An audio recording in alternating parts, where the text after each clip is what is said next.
El avión que parecía una broma y humilló a sus rivales en el hielo. Un diseño que nadie entendía y todos miraban. Bienvenidos a Águilas de Acero, el canal donde los aviones raros no se burlan, se veneran. Si te gustan las historias de ingeniería poco convencional, de esas que nacen entre el ridículo y la genialidad, quédate, suscríbete y abróchate el cinturón.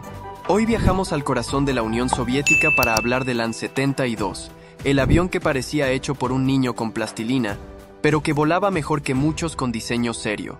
Vamos a decirlo sin rodeos. El An-72 parece una mezcla entre un caza con sobrepeso y un transporte militar disfrazado de juguete. Sus motores montados arriba del ala hacían que hasta los más expertos parpadearan 2 veces.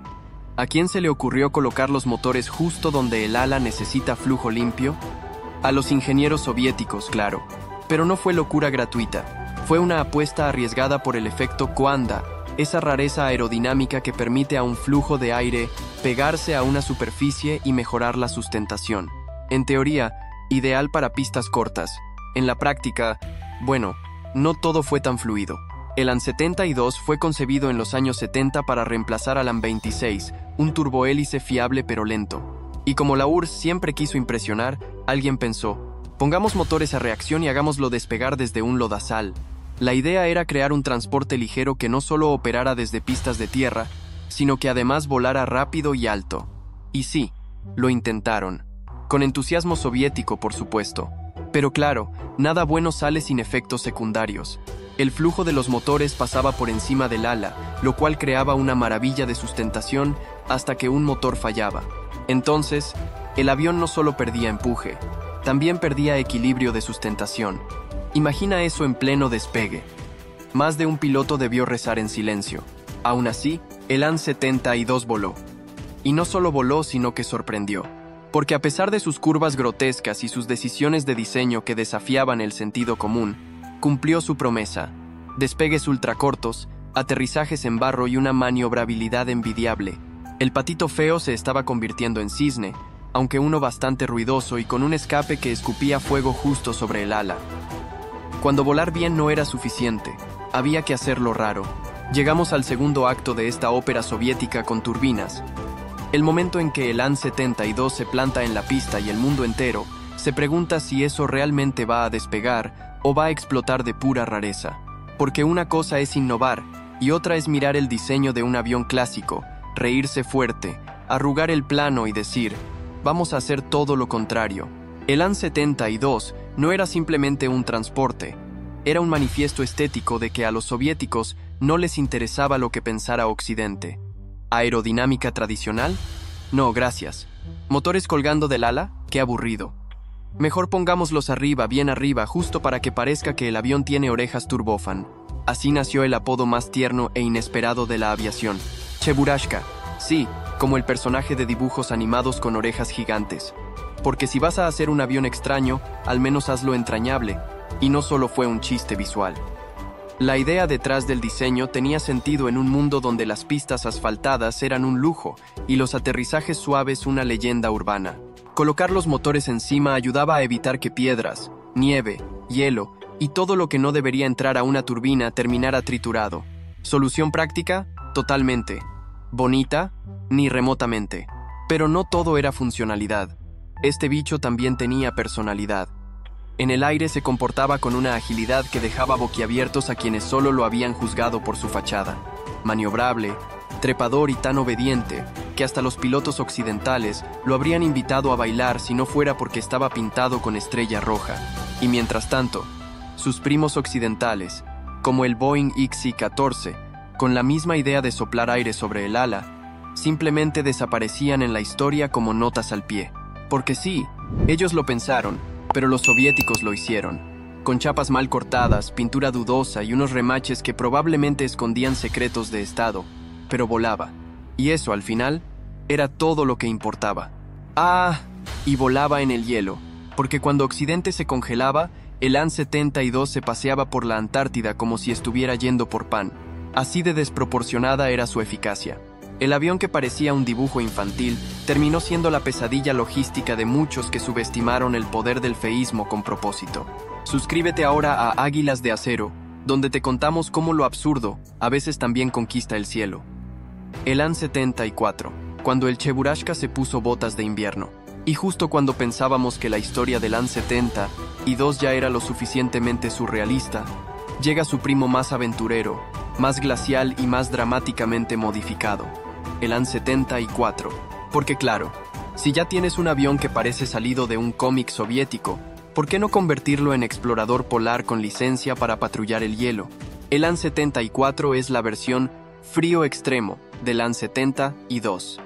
Lo enviaron al Ártico, a la Antártida y a cualquier lugar donde un humano sensato ni siquiera querría sacar la cabeza por la ventana. Le añadieron calefacción en los compartimentos más insospechados, sistemas anticongelantes por doquier, y le dieron un abrigo técnico más caro que el sueldo de sus tripulantes. Todo para que el Cheburashka se sintiera como en casa sobre glaciares. Y aquí viene lo irónico.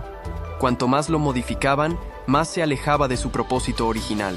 Nació como un transporte militar ligero, y terminó como un vehículo polar multipropósito, usado para patrullaje, rescate, vuelos ejecutivos, sí, ejecutivos, como si alguien quisiera hacer negocios en un tubo con motores sobre el techo y hasta misiones de inteligencia. La versatilidad del An-74 se volvió tan ridículamente exagerada que uno ya no sabía si estaba viendo un avión, una ambulancia aérea o un hotel volador para científicos congelados. ¿Y sabes cuál fue el premio? Más peso. Porque claro, al añadirle más funciones que a un teléfono inteligente, el avión empezó a engordar. Lo que una vez fue ágil y trepador, se volvió un poco más torpe y pesado. El efecto Coanda, aquel mágico truco aerodinámico del que tanto presumía el diseño original, se redujo a una anécdota. Lo que antes aportaba entre un 15 y 20% de sustentación, ahora no llegaba ni al 7%. Pero no importa. A estas alturas, el avión ya no necesitaba justificar su existencia. Tenía historia, tenía carisma y tenía seguidores. Porque aunque el An-74 no haya sido el más eficiente, ni el más bonito, ni el más rápido, tenía algo que ningún competidor occidental logró igualar. Personalidad. Una personalidad que le permitía aterrizar donde otros se quedaban con las ruedas colgando. Y eso, en los cielos solitarios de Siberia o sobre una pista helada en la Antártida, vale más que 1000 planos bien diseñados. El final de una leyenda que nadie esperaba tomar en serio. Y así, entre vuelos a 40 grados y misiones logísticas que rozaban lo suicida, el An-72 y su descendencia siguieron volando. Pero como toda estrella que brilla con formas extrañas, también tenía que llegar el momento en que el espectáculo se apagara. Porque por muy exótico que sea un diseño, el tiempo no perdona, y la burocracia postsoviética, menos. La producción del An-72 y del An-74 fue como una partida de ajedrez jugada con los ojos vendados y sobre una mesa tambaleante. Al principio, todo parecía prometer un despliegue masivo. Más de 100 unidades producidas, varias en servicio activo, una versión para cada ocasión y hasta planes para portar cañones y cohetes, ¿por qué no? Pero entonces cayó la Unión Soviética, y con ella se desplomó todo lo que sostenía al Cheburashka con alas. La fábrica de Kharkov, que ya había tenido que reinventarse para fabricar un avión tan peculiar, se quedó sin respaldo, sin dinero y, peor aún, sin demanda. El mundo empezaba a buscar eficiencia, no personalidad, y mientras los compradores internacionales miraban hacia modelos occidentales cada vez más aerodinámicos y serios, el An-74 seguía allí, fiel a su estilo de frigorífico volador con motores de sombrero. Se intentó todo, adaptaciones civiles, conversiones B, incluso versiones navales que por supuesto jamás despegaron, literalmente. Porque un avión que pesa más que la paciencia de un controlador aéreo soviético no es precisamente lo que quieres lanzar desde la cubierta de un portaaviones. Menos si ese portaaviones ni siquiera tiene catapulta. ¿Ingeniería con visión de futuro? No exactamente. Más bien ingeniería con una fe ciega en que todo se puede resolver con voluntad y remaches. El canto del cisne llegó en el año 2014, cuando la ruptura entre Ucrania y Rusia hizo imposible continuar con la producción o el mantenimiento conjunto. El proyecto, como muchos otros de la era soviética, quedó congelado en el tiempo. En total, se fabricaron 195 unidades. Un número respetable para un avión que nadie entendía pero que todos recordaban.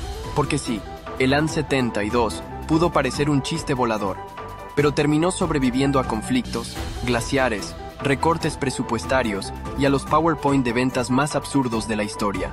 Hoy, un centenar de ellos sigue volando en rincones olvidados del planeta, fieles a su reputación, feos, robustos y fiables. Y eso, en el mundo de la aviación, es mucho más que una victoria estética. Gracias por volar con nosotros en Águilas de Acero. Si te gustan las historias donde lo improbable termina triunfando, suscríbete, activa la campana y déjanos tu opinión, porque aquí, los aviones raros también tienen derecho a rugir.